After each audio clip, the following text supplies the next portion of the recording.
तो लोगों ने जो भी फैसला दिया होगा उसको स्वीकार करना होगा सबको। कुछ एंटिसिपेशन आपकी कि नहीं, मेरी कोई एंटिसिपेशन नहीं है, सॉरी। लेट अस वेट, जो लोगों ने मैंडेट दिया है उसका रेस्पेक्ट किया जाए, सब आपके सामने होगा, उसके बाद एनालाइज करेंगे। Thank you.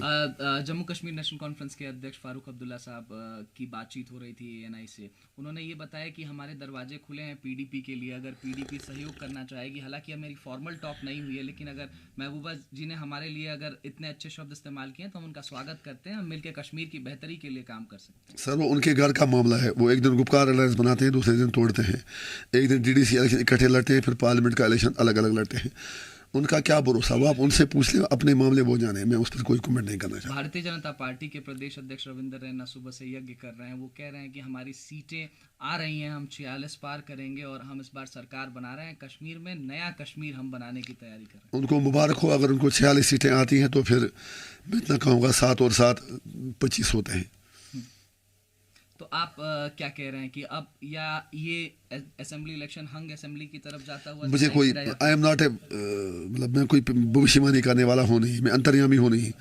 अभी 2 घंटे वेट कीजिए। आप इतनी जल्दी क्यों है? वेट कीजिए, काउंटिंग शुरू हो जाएगी, पता चल जाएगा। कुछ लोग कह रहे हैं कि अभी तो मैच भी स्टार्ट नहीं हुआ है, अभी रिजल्ट भी नहीं आया, लेकिन 5 जो रन है वो ऑलरेडी भारतीय जनता पार्टी के खाते में, क्योंकि नॉमिनेटेड मेंबर्स भारतीय जनता इसको हमें बीजेपी और कांग्रेस की लड़ाई में या बीजेपी एनसी उस एंगल से नहीं देखना चाहिए। इसमें मैं हैरान हूँ। एक तरफ मोदी जी कहते हैं एक विधान, एक प्रधान, एक निशान। अब हमने सारा हटा के पूरा JNK को इंटीग्रेट किया, लेकिन मुझे बताओ किस स्टेट में 5 MLA नॉमिनेटेड हैं? इस तरह मोदी जी ने एक नया स्पेशल स्टेटस JNK को दिया। दूसरी बात, कश्मीरी पंडित इलेक्शन भी लड़ते हैं, वोट भी डालते हैं, तो नॉमिनेशन किस लिए? PO के रिफ्यूजीज जिनको कहते हैं उनका वोटिंग राइट भी है, पैकेज भी दिए, सब कुछ किया, तो सीट किस लिए? ये यहाँ की डेमोग्राफी को चेंज करने की तरफ उनका कदम है। मुझे अफसोस है कि 5.5 साल NC, PDP, रीजनल पार्टीज़, उन्होंने उस पर कोई बात ही नहीं की। बिल्कुल अनएक्सेप्टेबल है, अनडेमोक्रेटिक है, अनकॉन्स्टिट्यूशनल है। ये होना ही नहीं चाहिए। मेरा इतना मतलब है कि होना ही नहीं चाहिए।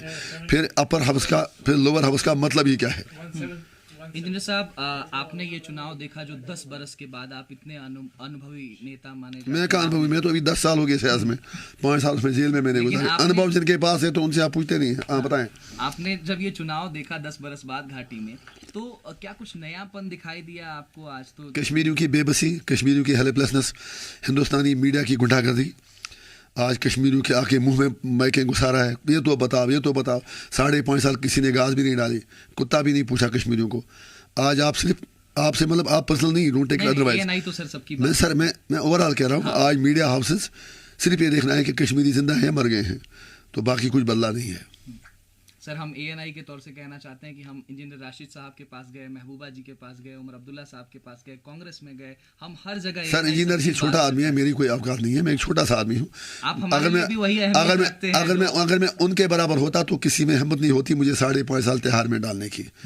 मैंने कुछ अपराध किया नहीं, पॉलिटिकल प्रिजनर हूँ, और पूरे देश में ऐसे पेश किया गया जैसे मैं कोई बहुत, मैं आगे कुछ नहीं कहना चाहता हूँ। कोई बात नहीं, टाइम मिल सकता। हम ऐसा नहीं कह रहे, लेकिन इंजीनियर साहब को कई लोग किंग मेकर बना रहे हैं, कह रहे हैं कि इस बार सरकार किसी की भी हो, सरकार बनाएंगे इंजीनियर राशिद। मैं ऐसा कुछ भी नहीं सोचता, न मुझे परेशानी है। मैंने बार बार आपसे कहा, मैं MP बना हूँ लोगों के वोट से। हमने पार्टी बनाई, हमें रजिस्ट्रेशन नहीं दी गई, हमें कॉमन सिंबल तक नहीं दिया गया। हमें इतना पता है हमें अच्छे वोट मिल रहे हैं, सीटें कितने मिलेंगी आई डोंट नो। अगर आज कोई सरकार बन जाती है, नंबर्स आ जाते हैं, चाहे वो भारतीय जनता पार्टी के पास आए, चाहे NC कांग्रेस में आए, तो आप या फिर PDP के पास आए, तो आप उनसे क्या कहना चाहेंगे? इंजीनियर राशिद का मैसेज क्या होगा? आप 4 दिन बाद अब कश्मीर में भी नहीं रहने वाले।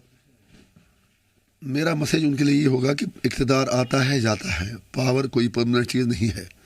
जब भी कोई इक़्तिदार में बैठता है, सिंहासन में बैठता है, उसको लगता है कि मैं कभी छूटूंगा नहीं।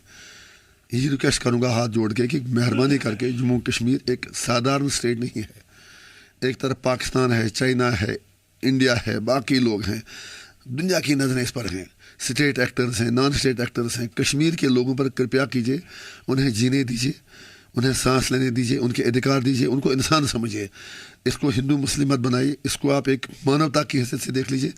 और कश्मीर का जो मुद्दा है, जैसे इंडिया क्लेम करता है पीओके पर, पाकिस्तान क्लेम करता है इस इंडिया पर, जो भी करना है, अगर जयशंकर जी इस्लामाबाद गए हैं तो सिर्फ दौरे के लिए न जाएं, दुनिया को धोखा न दें। मैं शंघाई कॉन्फ्रेंस के लिए गया, पर्दे के पीछे जो हो रहा है कुछ अच्छा करें, जैसे यहाँ शांति का वातावरण हो और उन मुद्दों पर इलेक्शन लड़ा जाए जहाँ डेवलपमेंट की बात हो, एजुकेशन की बात हो, बाकी चीज़ों की बात हो। लेकिन जब मारा मारी हो, जहाँ अपसफा लगा हो 35-37 साल से, जहाँ 1 लाख लोग कब्रों में सोए हों, जहाँ कश्मीरी पंडित बाहर हों, जहाँ करना, कैरन, उड़ी, मत्सल के हज़ारों फैमिलीज पाकिस्तान भागे हों, वहाँ आप सियासत की क्या बात करेंगे। इसलिए मेरी सबसे गुजारिश होगी, जो भी सरकार बनाए, let them become bridges between people of Jammu and Kashmir and New Delhi, so that our sufferings come to an end and people live with honor, dignity and self-respect. Thank you. Engineer Saab, a last question. Every political party has targeted Engineer Rashid. Why is it so? You have risen like a rising star in the politics of the valley, sir. मेरे लिए कोई मतलब मुद्दा ही नहीं है। आप आगे जब भी आप आते हैं तो यही मेरा कमरा है, यहाँ ही मैं सोता हूँ, यहाँ आपसे भी बात करता हूँ, लोगों से भी बात करता हूँ। I try to be one among the masses. अब अगर वो डरते हैं तो मुझे उसमें क्या परेशानी है। अब अगर वो मुझे अब वो सारे टारगेट करते हैं, आई हैव नो इश्यूज। मेरी उनसे यही गुजारिश है कि डरो मत, मैं आपका कुछ नहीं बिगाड़ने वाला हूँ। अगर वो मेरी तरह की राजनीति करेंगे, कोई नहीं, 1-2 साल उनको मोदी से जेल में रखेगा, लेकिन 370 भी वापस आएगा, 35 से भी वापस आएगा। वो शब्दों के खिलाड़ी हैं, मैं काम करने वाला हूँ। फ़र्क इतना है। आगे अभी इब्तिदाई इश्क है, रोते हैं क्यों, आगे आगे देखिए होता है क्या।